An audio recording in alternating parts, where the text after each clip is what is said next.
What you guys saying? We'll have here. If you guys don't know me, I've scaled my agency to just under 500,000. This month we'll do around 450. This is our main agency. We have another agency where we've done around 50-ish. And then we also have another deal who have paid us around 30 to 40K this month, which takes us around to 450. I can refresh that for you guys. Cool. Now that's out of the way. So yeah, who am I? Well, I've kind of got successful this year. I probably do more than your favorite guru. And yeah, I guess I'm like legit. So yeah, here's just a bit of advice for you guys. I wish I had this same advice when I was starting out 3 years ago. And I don't normally do YouTube because there's no value in it for me. Like, I don't sell you shit. I don't have shit to sell you. Maybe in the future I'll come up with a little sleazy fucking thing to sell. But yeah, for now I don't. I just kind of want to give some value out. It's a Saturday and I'm kind of bored. So first tip, create a system for everything. So I've been thinking about this a lot recently. So you guys can see my screen here. So this is how you create a system for everything, because without a system, you're going to be doing it manually and you're never going to be able to hit the volume that you need to be successful. For example, you know, we're sending over 100,000 outbound SMS per day to get clients, right? You know, we have a team of around 18 closers right now, and no one does volume like us. This is why we're fucking number one, right? And it's all because you have to have a system that's copy and pasteable so you can hit that amount of volume. But how do you create this system? First things first, right? You do it yourself first. So for example, let's just use this example of setting, right? So you're doing it yourself first. You're messaging all the people and then you're booking them in for these meetings. Then you're gonna record yourself with a loom doing it. So I'm recording a loom right now, but you're gonna record yourself setting these people in and booking the meetings. Then you're gonna create something called an SOP, standard operating procedure. And the funny thing is half of these fucking idiots who like say SOP like a buzzword don't even know what SOP stands for. SOP, standard operating procedure. So if you basically create this document which details word by word, and you can use AI to do this as well, exactly what to do, then you've got a solid document. Then what you're gonna do is you're gonna optimize that. So you're gonna get really good at the setting stuff, and then you're gonna keep optimizing and changing that document so you have the best way to do it, okay? Then you're gonna create KPIs for execution. So how many meetings are you gonna be booking in from outbound SMS? So let's say you're on a 4K blast, and I'll use some relatively active numbers. You should be getting around, I don't know, maybe 10 bookings from that, okay? Maybe less, maybe more, some people maybe way higher, right? You're gonna put the KPI as 50% higher, so 15 bookings. So you're gonna give that to basically a bunch of VAs or setters who you're hiring, and you're gonna say, look, here is the best possible way of doing it because you've optimized the script and you've optimized the SOP. So you've given them the most optimal way of doing it, okay? Because they're always gonna deviate from that, bear in mind. And those are the KPIs for them to execute. Those are the KPIs for them to hit. Because believe me, you know, in 3-4 months time, they're gonna be hitting that shit. No cap. All right, so that's how you do the system stuff. Next thing, okay, create an AI to assist you. So I'm just gonna do this right now. You know, shout out Keegan, guy really helped me. He created an AI for me. So basically what you're gonna do, I'm gonna use the example of VAPI. So I wanna train an AI which is really good at VAPI. And let's say you could do this for Alex Hormozi's books or something like that. You're just gonna search up VAPI API docs GitHub.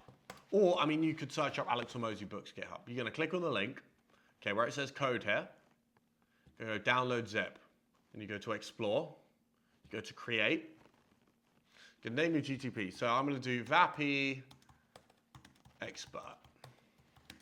Then you can say, I want you to answer with a concise answer regarding a question about the VAPI database that I've given you. Then you go to upload files, okay? And then you're just gonna upload all of that shit. So I've got Bear Realtors there.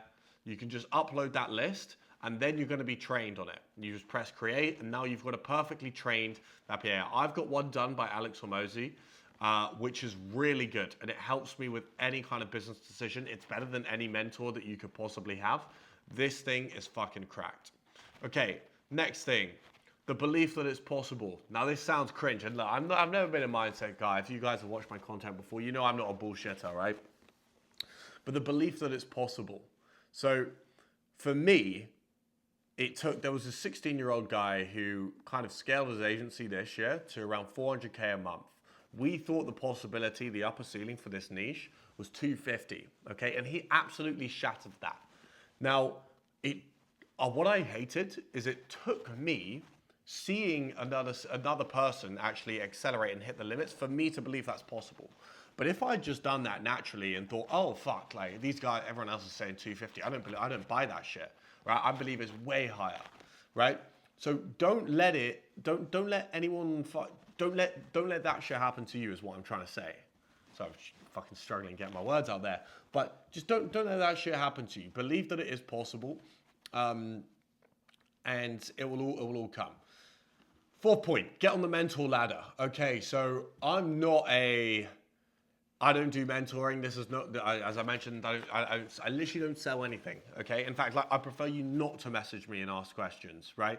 But I'm saying this would be good help. So get on the mentor ladder. My first mentor, he gets a bit of a bad rep nowadays on Eric Kavlar's.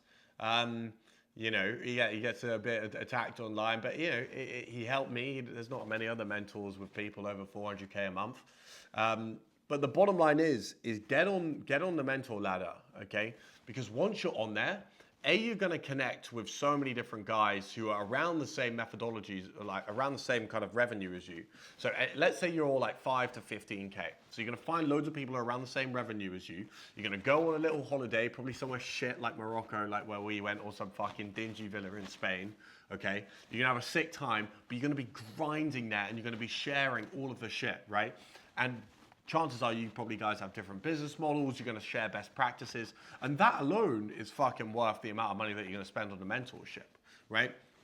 And get a foot on the game. For example, we did okay with Eric, but then he put us in contact with people who helped us even further, right? And they weren't friends, they were other people who we also had to buy a mentorship off.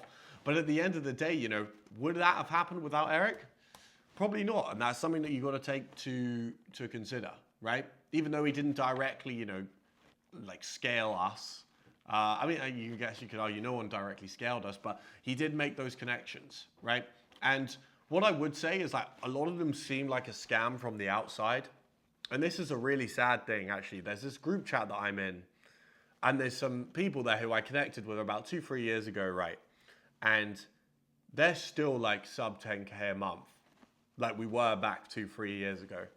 And the only difference that I can think of, I don't know them I got in a couple calls with them ages ago, but the peak thing is like they didn't buy a mentorship and we did. We took that leap of buying a mentorship.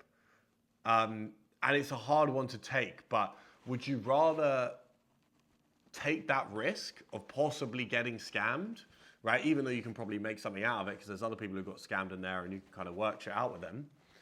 Or would you just rather be a sub 10K a month type of guy or sub 50K a month type of guy for eternity? Like, because that's the reality of it, right? So you got to make that decision. And, I reckon just getting on the ladder is something which is going to be super helpful. Now, next one, make everyone in your company incentive-based. So this is something that we have done recently. And look, we're operating at such a fucking huge scale. We have around 85 people in our company at the moment. And each week we'll hire a couple, then we'll get rid of a couple because we're very KPI based, right? And everyone is now going to be incentive based. Even your ops managers, even your customer service guys, right? Everyone is incentive based. And try and make it fully incentive based. Try and make it like maximally. So no base salary. You could do a tiered system, right? Which is what we have which I'm bringing in for some of the customer service guys, which is going to be interesting. But even your service side guys, they've got to be on incentive based because it's natural for humans to be like, well, why would I put in that extra effort if I'm not getting compensated for it? You know what I mean? So, that's basic stuff. And this idea of A players, right? This idea of A players is like, oh, like he's such an A player, like he's such a like a hard worker. But the bottom line is, if he's paid to do the task well, right, then of course he's going to be an A player. If he's well paid, he's going to be an A player because there's so many other people of high quality competing for a position. Let's say you're paying them 5, 10K a month, right? You're going to get some fucking killers. Everyone applying for that position is going to be a killer. Every one of those guys is going to be an A player. So this idea of A players is just a myth. You just got to incentivize them, right? And yeah, make sure you tie it to something which is related to them. So obviously you can't tie a customer service person's relationship to, payment to like how many meetings were booked that day. That's just basic shit for you dumb idiots out there. But yeah, final tip, guys, and this is something that you can do kind of right now. Message people who are you kind of know of, or let's say you haven't joined a mentorship and you're at 5 to 10K. That's what I do. I go and have a look at people's pages and people's testimonials pages of these gurus, okay? And then I just give them a message. Give those mentees a little message saying, "Hey, bro, saw you on like, I mean, I don't have any mentees anymore, but like saw you on Warhalf's Instagram or something like that. Be like, yeah, wanted to connect, see how you were doing. I think we're around the same level in terms of rev. Be good to share some practice, whatever. And look, you may get some arsehole who just says fuck off, but is what it is. And yeah, half of them are going to be successful, half of them are not. But you're going to keep in contact with them, and that's going to be good. Maybe you can go traveling with them. Maybe you get on a Zoom call, you hit it off.